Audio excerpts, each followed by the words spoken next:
everyone here in person today and to everyone who is following our service from home. We will now open our service with our very own Reverend Pat Jobe. What's chalice? Chalice. You have to light the chalice. Oh, I had that after the opening words. Okay. Okay. So I was told to light the chalice.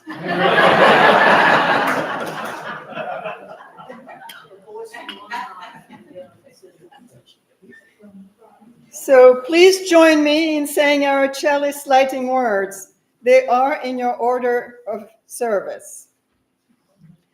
From the bottom of my very existence, I am pervaded with light energy, shining colors to my eye, warmth to my skin, inspiration to my soul.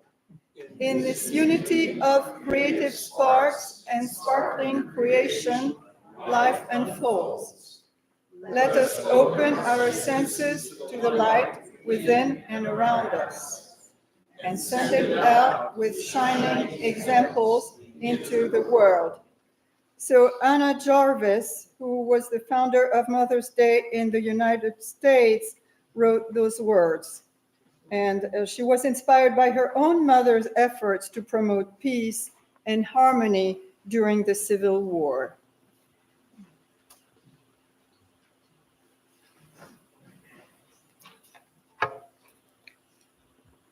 I was in a Methodist church in Rutherfordton a few hours ago, and the children's story for the day was about Anna Jarvis and how she worked to create Mother's Day.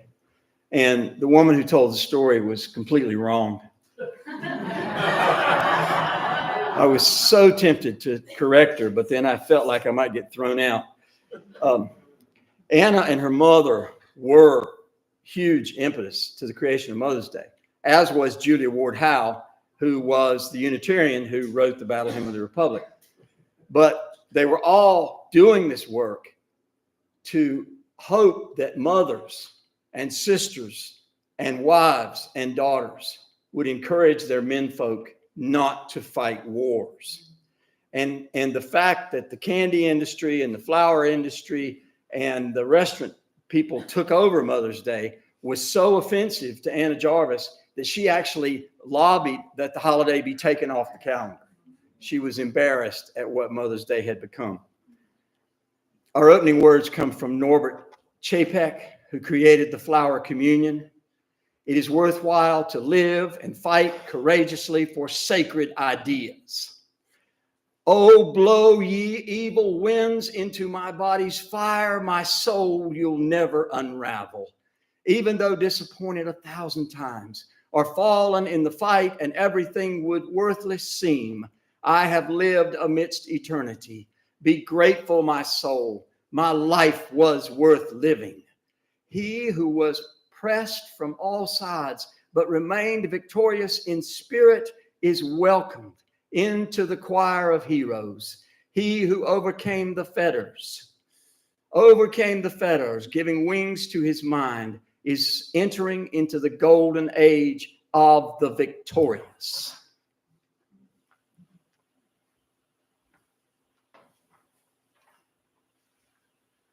Please remain seated while Mike shares his gift of music into this time and space of worship.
Sure.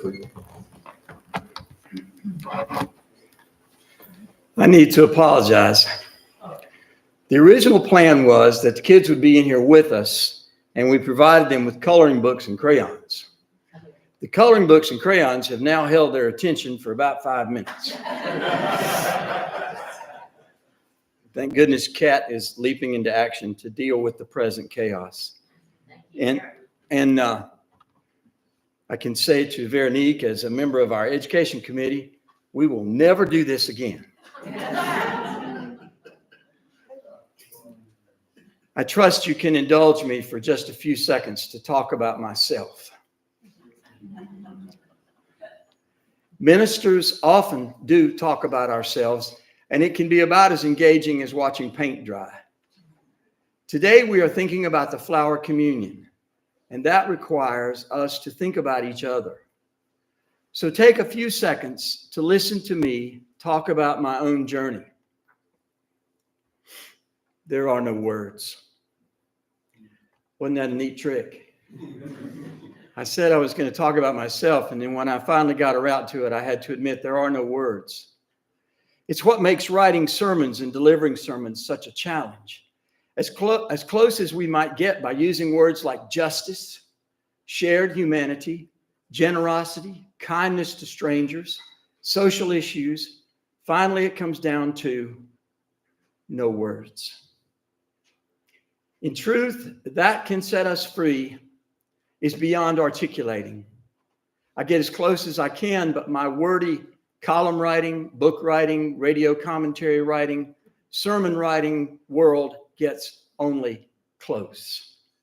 Maybe that's why I keep writing. I'm digging and digging for the treasures of finding the words for that which cannot be described in words. Enough about me. Since this is the Flower Communion Day and we are to think about each other, let's talk about Jim Price, who isn't here today. He's in England with his sugar dumplings through Friday. I imagine if you tell her I called her that, I'm going to be in trouble.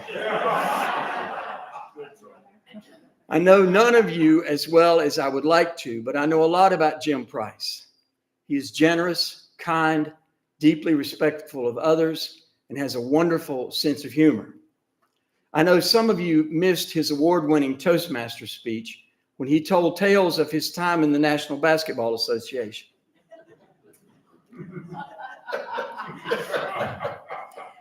It was a shameless concoction, but told with such joy, you really wanted to believe it. Anytime I've been around him, his infectious smile and kind heart come shining through.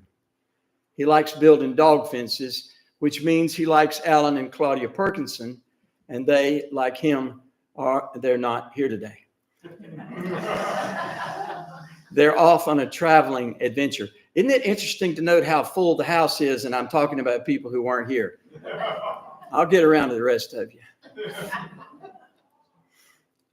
I want to talk about Sylvia Abney, whether she's here or not. She builds dog fences too. She is eminently practical, so level-headed that if she dipped snuff, it would run out of both sides of her mouth at the same time. She is part of our education committee and is the delightful mother of Helen and Leah. And those two have clearly benefited from having such a great mother. Speaking of mothers, we've all had one. Happy Mother's Day. Even if it is the holiday that has been taken over by the candy, flower, and restaurant businesses. My brother Bill's mother-in-law, Dolores Blakey, once said, Mother's Day is when women squeeze themselves into pantyhose and stand in long lines at restaurants. That's pretty tough. We know how important Mother's Day is to so many of us, and to the few who had lousy mothers, please hear me say I am sorry for your pain. Mother's Day was created by Anna Jarvis and Julia Ward Howe, the great Unitarian who wrote the Battle Hymn of the Republic. Their hope was that one day out of the year, mothers, wives, sisters, daughters would beg the men in their lives to give up on war. In that respect, today is a sad Mother's Day because the dogs of war have been unleashed in so many countries around the world, and in our own country has been a major supplier of arms to many of them. The Pope said yesterday that World War III has already begun. It's only in pieces around the world. Happy Mother's Day. And hope that next year will be a better one. What about Nancy and Natalie and Naomi and Mary and others who make up the pastoral care ministry of this congregation, who send cards and emails and make phone calls to folks who have had surgeries and other medical concerns? We acknowledge them on this day when we acknowledge each other. Now you're starting to get the gist of what the flower communion is all about. This service was designed by Norbert Capek, a Czechoslovakian Unitarian minister who thought one day out of the year we should honor each other with flowers. Many of you have brought a flower today as a symbol of your own individual selves. And now is the time in the service where we will come forward and place these flowers in the vase to form one big bouquet of flowers that symbolize our being together. Come now, and Mike Alec will come back and play us another song while we load up the vase with our flowers.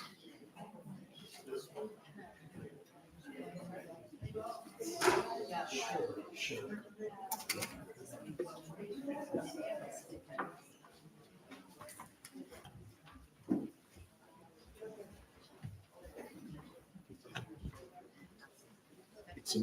It's an E, Eddie.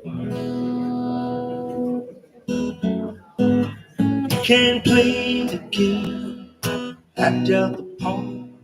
You know it wasn't written for you. Tell me, how can you stand with your broken heart, ashamed to play the fool? One thing can lead to another. It don't take any sacrifice. Oh, father and mother, sister and brother, if it feels nice, don't think twice. Just shower the people you love with love. Show them the way that you feel. Things are gonna work out fine if you only will. Do as I say.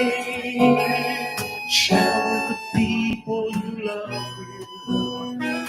Show them the way that you feel. Things are gonna turn out fine if you only will. Now you can run, but you cannot hide. This is why the Lord, tell me what you plan